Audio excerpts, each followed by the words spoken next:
Welcome to the Crafty Mini. Today we're going to make an Eldritch Pokeball. So I saw this little toy in a local shop for a couple of quid. It's got like a dinosaur thing in it. Took all that out, took the ball apart because it came into segments, and we're just hot gluing it together now. Hot glue? What's that? Just like normal glue but warmer? And the hot glue, so I'm actually using it now to build up layers of like sinew and weird bits of twisted flesh, because the idea is it'll be a normal Pokeball but designed to hold Eldritch monsters for season 2. And the hot glue, when it dries, when it goes cold, it dries solid and leaves all these bumps and things all over, and you'll see me there just building up the layers. Crafty, can I ask you a question, Mike? Can I do a video of my own? Would that be alright? Yeah, I suppose you can do, yeah. Ooh. Oh, brilliant. Yeah, do the cookies and cream one. Absolutely fine. Thank you very much. I'm going to do a cup of tea. Okay. Right, so I'm going in now, and I'm just again adding more and more of the hot glue. You can see there it starts when it's dry, it goes this sort of slightly opaque colour. And then for the middle, where the button would be, I'm going to put some milliput and then blend this into the glue itself, and then chuck in the ball bearings, which is slowly becoming a staple of this channel now. And these are to do some weird little eyes, of course. And we'll chuck in some mouths on this bit. And the idea, this is like where the portal opens on the ball itself. So I just go in there with my shapers, make sure everything's blended, add in the little mouths. If also, when you're using hot glue gun as well, if you ever find you've got those little stringy bits that come off, just use a lighter. Or if you've got a little butane torch as well, that'll work. But yeah, that's it. It looks pretty good. And then we're going to start painting him. It's good size and everything. I'm quite happy with this. Right, so the Pokeball colours I want to do is half and half, blue and purple, because that's like a running sort of theme with all the Cosmic Horror stuff I've been doing, those colours. So I'll just go in with a paintbrush now using Vallejo Prussian Blue. You'll see me, when I come to do the purple, I actually switch brushes, because I've noticed this flat brush, although it's putting it on, it is scratching slightly. I'm having to do multiple layers. So a softer bristle brush, especially on these sort of hard, cheap plastics, is much better, which you'll see here now. So one of these. So this is actually a dry brush from Army Painter, which is really good for just getting down layers and getting colours onto miniatures. So just loading it up, and instead of using it as a traditional dry brush, I just start dabbing on now, and this gives a really nice even coat, and the purple's a nice contrast with the blue. I was toying with the idea of doing the white stripe down the middle, but I thought no, with these weird fleshy bits, and the way it turns out in the end, it does look pretty good. So just going over all the bottom half. If I accidentally go over like any of the blue, I touch it up, and vice versa. You can see me here just cleaning up all the edges, things like that. Same with the blue. If I go over onto the purple bits, clean those up as well. Not bad colours, that, Crafty. Oh, sorry, there's a covered in dip on your eyes. Here's your cup of tea. Right, so using some green grey. This will be the base colour for all the hot glue parts. Now this is a bit of a time consuming step, because obviously I've got to go in and do every single little piece. Now in hindsight, what I should have done is painted all this first, then gone in with the blue and purple afterwards. And also for some reason I'm using a brush that's far too small. But there we go, so you see I'm going in now, and this will eventually get washed down with some Reichland Flesh shade, give you that sort of skin texture look, sort of like we did on the Peppa Pig miniature. And then I go in with a lighter skin tone after that.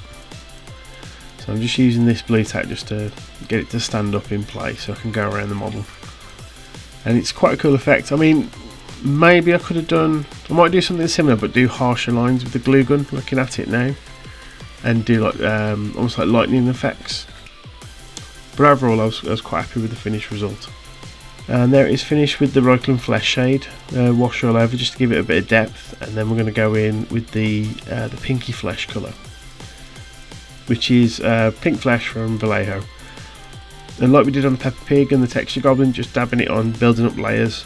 I'll go over 2 or 3 times depending on the area and how raised it is. Anything that's more smooth and like a bump, I'll actually put more layers on, and the smaller sinewy bits I'll just give pretty much one go over, and that's it. Oh, that's bleeding disgusting, that. Looks like you've squashed a face up from Alien.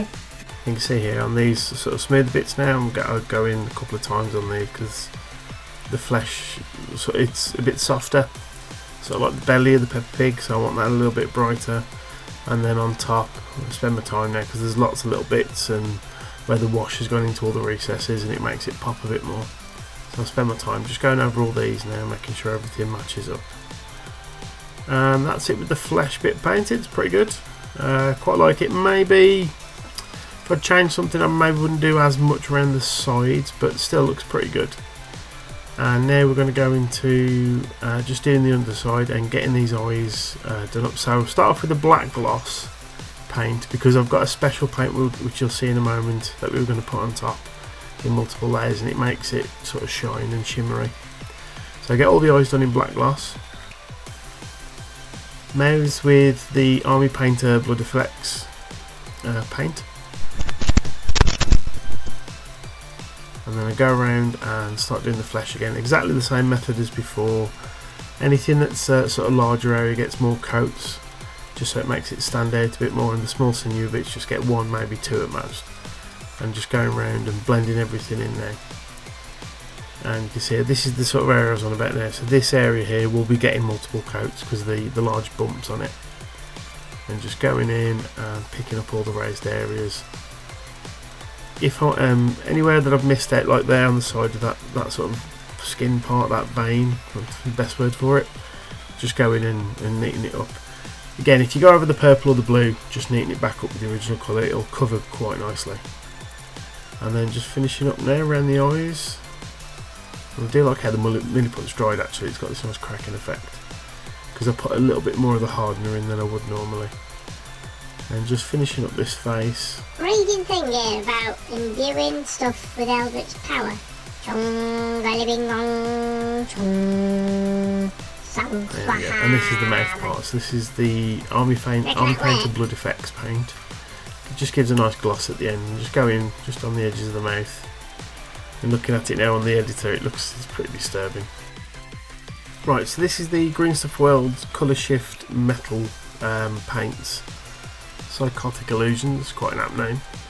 And the way this works, you paint it over black gloss and you let the layer dry, paint over it again, and you repeat this step 4 or 5 times, and then you get this nice shimmer effect, and it goes from like this particular colour goes from like a blue to a purple depending on where it is in the light. It's quite a nice effect. I've used it on some previous projects before, which you'll see when we do that reveal video. Yeah, looks good. Crafty. Should we see if it works? Yeah, go on.